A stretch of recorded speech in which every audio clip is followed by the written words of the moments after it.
குளிச்ச அப்புறம் towel use பண்ணா முடி கொட்டுமா, ஹேர் ட்ரையர் யூஸ் பண்ணாலும் ஏதாவது ப்ராப்ளம் இருக்கான்ட்டு யோசிச்சிங்கன்னா இந்த வீடியோ ஃபுல்லாக பாருங்க. முதலாவது நம்ம தெரிஞ்சுக்க வேண்டியது என்னன்னா, hair dryer has to be used in a particular methodology. Use பண்ணலன்னா என்ன நான் வந்துட்டு முதல்ல நான் இந்த வீடியோவில் சொல்கிறேன்.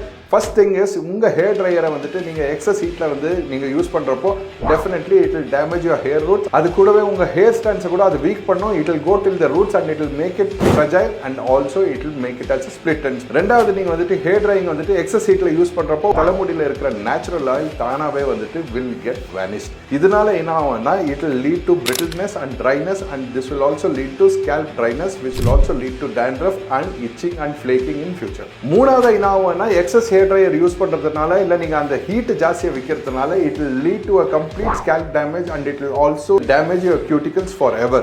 அதாவது உங்களுக்கு மறுபடியும் ஹேர் growth ஆகிறதுக்கு ஏதாவது நீங்க ட்ரீட்மெண்ட் எடுத்துட்டு இருந்தாலும் இந்த மாதிரி நீங்க ஒரு தப்பான விதத்துல ஹேர் ட்ரையர் யூஸ் பண்ணீங்கன்னா definitely that will not help your hair to regrow.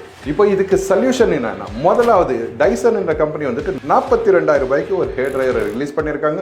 அந்த ஹேர் ட்ரையரோட ஸ்பெஷாலிட்டி என்னன்னா, இன்ஃப்ராரெட் மூலமா உங்க ஹேர் ட்ரையர் கிட்ட வந்துச்சுன்னா ஆஃப் ஆயிடும். It will show the exact distance from where you should use hair dryer. ரெண்டாவது வந்துட்டு உங்களுக்கு எந்த ஹீட் இருக்கணும்னுட்டு அதாவே டிசைட் பண்ணும் based on your scalp condition. Sir, hair ட்ரையருக்கெல்லாம் 42,000 ரூபாய் செலவு பண்ண முடியுமான்னு சொன்னீங்கன்னா அடுத்த ஒரு ஆப்ஷன் நான் கொடுக்குறேன்.